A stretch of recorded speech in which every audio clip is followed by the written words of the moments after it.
convención en simple. Bienvenidos y bienvenidas a nuestro programa La Convención en Simple, un súper espacio para ir analizando y seguir los pasos, por supuesto, del borrador de nueva Constitución, que ya incluso está armonizado como texto, así es que bienvenidos a aquellos que quieran verlo en esa versión. Nos acompaña, como siempre, Alejandro Fernández, director de la Fundación Pacto Social, abogado y, más importante aún, profesor de formación ciudadana del Colegio San Joaquín de Renca. ¿Cómo estás? Súper bien, ¿cómo estás tú? Bien, el profe para mí sería eso. de educación cívica, pero ahora se llama formación ciudadana. Sí, así tenés que decir el profe Alejandro. El profe Alejandro, vamos con el profe Alejandro. Profe Alejandro, querido, hoy día tenemos un tema que es súper relevante porque nos afecta en el día a día, ¿no? En nuestro desarrollo profesional, en nuestros trabajos. ¿Qué pasa con las leyes laborales bajo la luz, quiero decir, de este nuevo borrador de Constitución? ¿Vamos de inmediato? Vamos. Súper. Lo más recomendable en estos casos es que vayamos dividiéndonos por temáticas y así vamos entendiendo mejor el texto. La primera pregunta es más bien de contexto general. ¿Cuáles son los principales cambios en los derechos de los trabajadores? A lo mejor puedes hacer un breve sobre qué son los derechos de los trabajadores. Perfecto. Voy a partir primero, claro, qué es lo que establece hoy día la Constitución. Siempre es bueno para saber si aumenta, disminuye o se corrige, etcétera. La Constitución actual establece la libertad de trabajo y su protección, ¿ya? Ok. ¿Qué significa esa libertad? Básicamente la libre contratación y la libre elección del trabajo, ¿ya? Se establece más bien en términos de libre elección, más que, obviamente, no te puede asegurar el derecho a trabajar, ¿cierto? Propiamente. O sea, nadie te lo puede garantizar. Pero sí me da libertad respecto de dónde quiero Es yo trabajar. exactamente. Y el texto, en cambio, de borrador establece el derecho al trabajo decente, ¿ya? Le pone Mira. un sustantivo que creo que obviamente es deseable. Ahora, claro, qué significa en concreto es más discutible. También repite el tema de la libre elección, establece la no discriminación y donde sí establece cosas concretas respecto al trabajo decente, establece, por ejemplo, el descanso, el disfrute de tiempo libre, algo que me pareció bien novedoso, la desconexión digital, que de hecho se ha Mm. discutido en el Congreso. Bueno, a propósito de la pandemia, ha surgido una discusión Sí. interesante al Sí, a respecto. mí me parece que es una buena discusión. No sé si hay que ponerla en la Constitución, pero me parece súper legítimo. O sea, hoy Pero se día releva, uno se releva. trabaja, digamos, Sí. en WhatsApp, ¿cierto? Sin desconectarse a ninguna hora. Entonces, a mí me parece interesante eso. Respecto a la remuneración, también dice que tiene que ser equitativa, justa y suficiente, que asegure el sustento y el de su familia, ¿ya? O sea, Ujú. va lejos. Hoy día lo que se hace a nivel de política pública es que se asegura el ingreso familiar, ¿cierto? Existe un ingreso familiar, pero que lo cubre también el Estado. Acá se establece que el sueldo, la remuneración, tiene que hacerse cargo del sustento familiar, lo cual ya es un poco más complejo, ¿cierto? Y Sí. hay que mirar los sueldos mínimos si tienes capacidad para subirlo a ese nivel.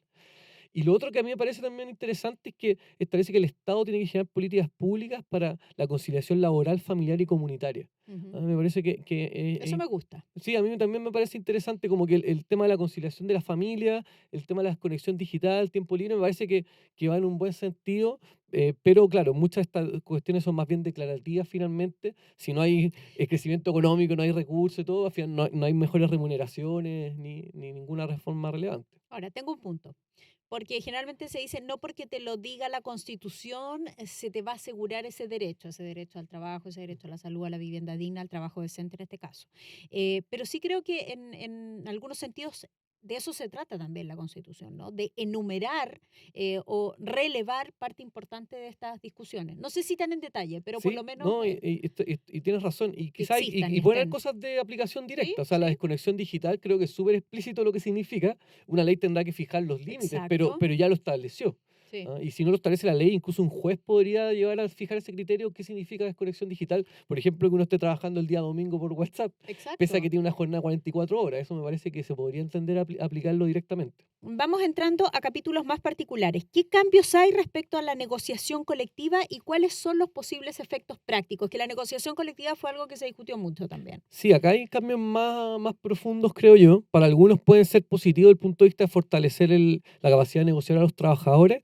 Por otro lado, claro, pueden verse ciertos riesgos desde el punto de vista de la pyme, ¿cierto? Si no hay un diálogo razonable, ordenado, que conduzca a acuerdos.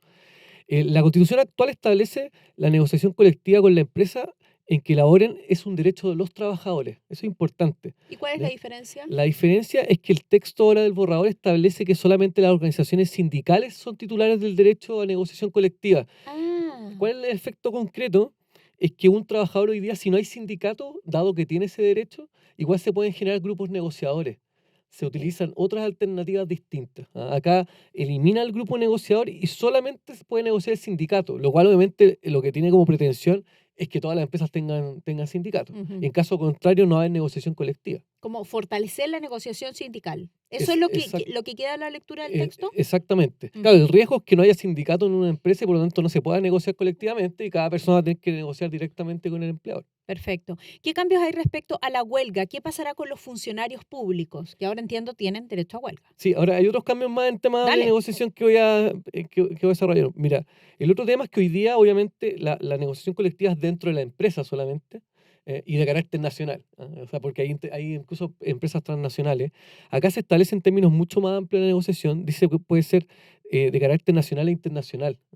Y también establece la negociación ramal, sectorial y territorial. Ya esto es ampliarlo mucho. Imaginemos, por ejemplo, que hay empresas de hoteles en una determinada región y por lo tanto los trabajadores se organizan de los distintos hoteles y negocian con sus empleadores. ¿Ya? Tiene el lado positivo que uno podría decir que se fortalece, ¿cierto?, la negociación y puede fijar un piso común. Tiene el riesgo alto de que no todos los hoteles en ese caso puedan hacerse cargo responder de la misma manera. Exactamente, no es lo mismo el sueldo que puede pagar un hotel grande a un hotel chico. Entonces ahí está la dificultad quizás de que los estándares que se fijen no los puedan cubrir todos. Perfecto. Dentro de este periodo de negociaciones siempre la huelga ha sido algo relevante, ¿no? Porque es también una herramienta que tienen los sindicatos, los trabajadores de poder ejercer presión, ¿no? Y para poder negociar también con el empleador. Bajo ese aspecto, me gustaría que comentaras qué es lo que dice el texto respecto de la huelga y ¿es posible que los funcionarios públicos tengan derecho a huelga? Eso es buena pregunta. A ver, primero, claro, hoy día la huelga va de la mano con la negociación colectiva, eso es súper importante. Entonces, primero, la negociación colectiva, ¿qué cosas tiene que tratar? Aquellas materias de interés común de las partes, se llama la ley, ¿ya?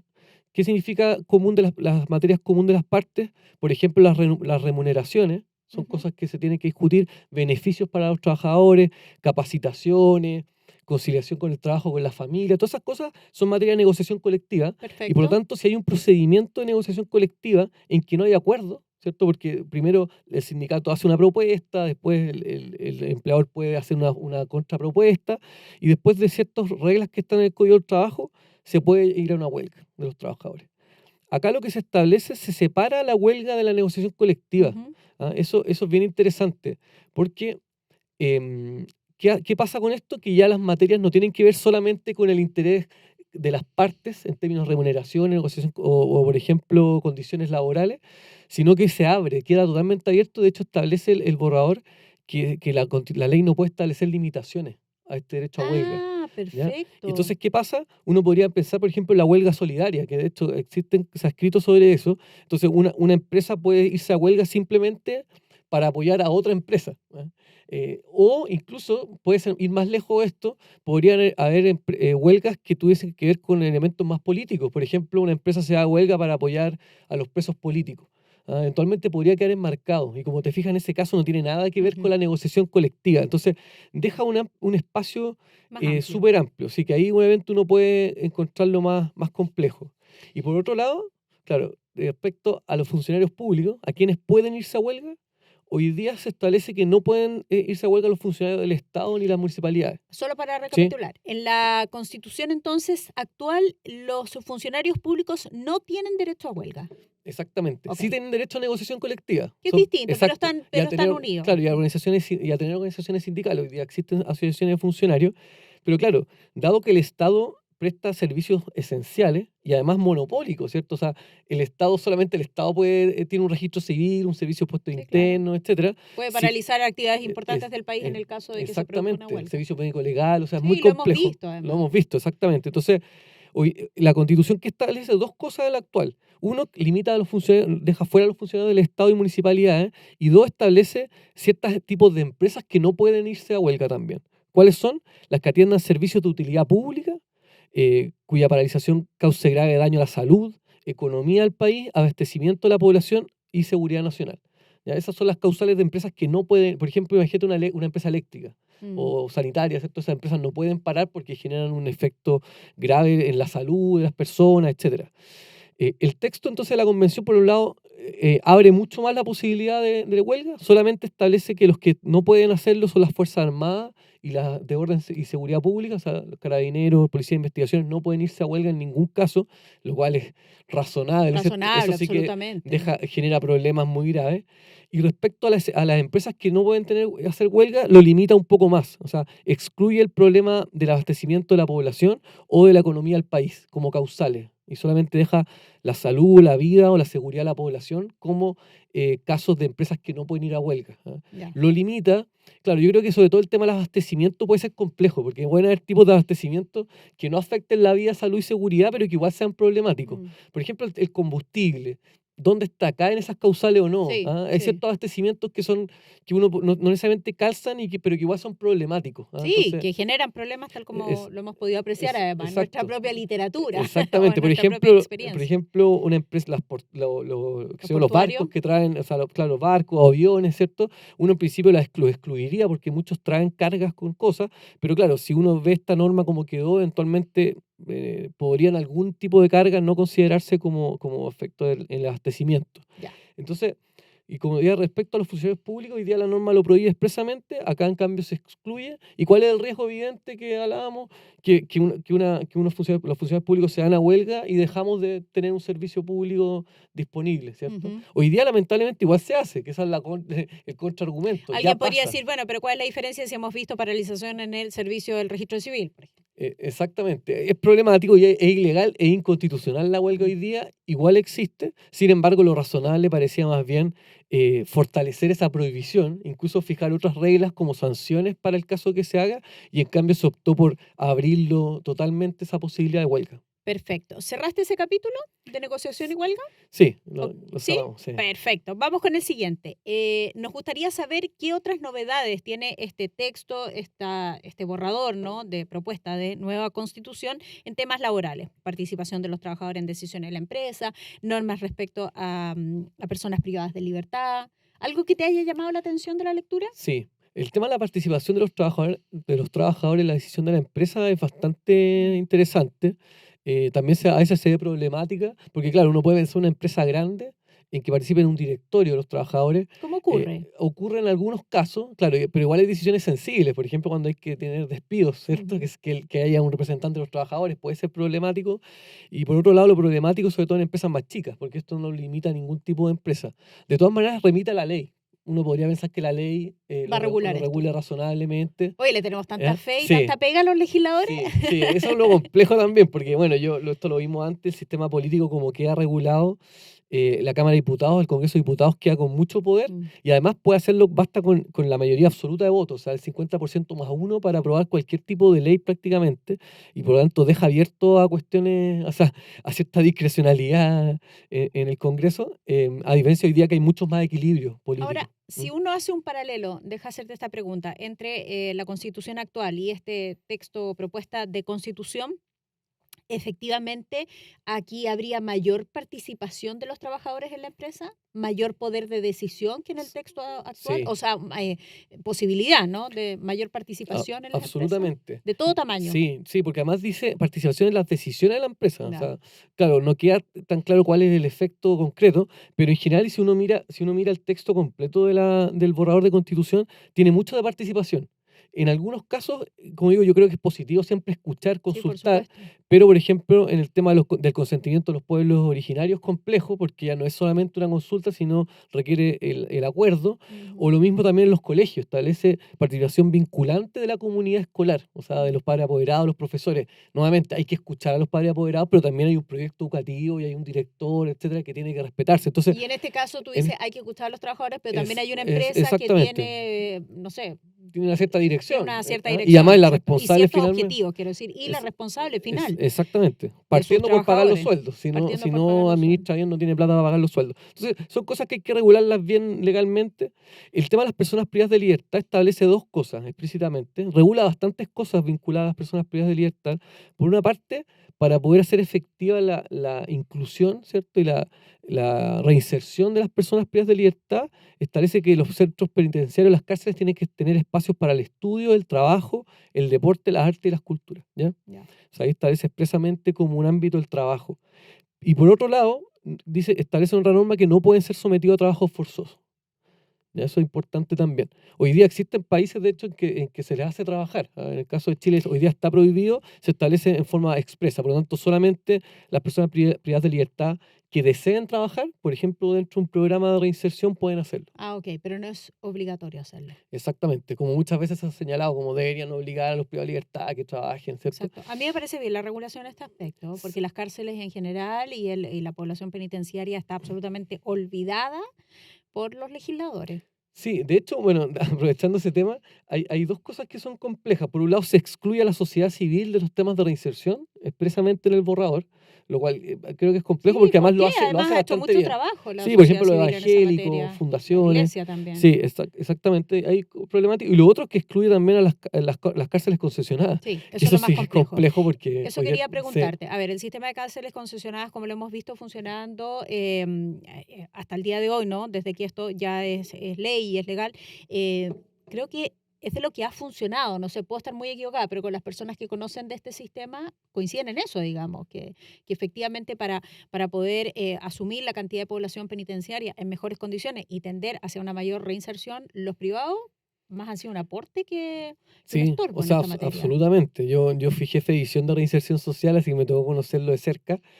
Y las cárceles concesionadas tienen que cumplir contratos.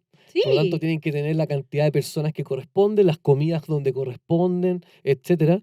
Incluso son mucho más ordenadas con los registros, las visitas y todas esas cosas. ¿y se terminan las cárceles concesionadas? Establece el término, sí. Obviamente que esto tiene que ser gradual, pero lo establece y eso, como digo, es súper problemático porque además no son tantas cárceles concesionadas, pero son muy grandes. Por lo Mm. tanto, hay una gran población penal que está en esas cárceles y que las cárceles hoy día del Estado no tienen capacidad para absorber Exacto. toda esa población penal. Eso yo lo he visto en vivo y en directo, Sí, no, en varios reportajes que hemos es bien hecho. complejo. Es muy interesante habernos Sí. metido en ese tema porque uno no lo aborda específicamente las personas privadas de libertad.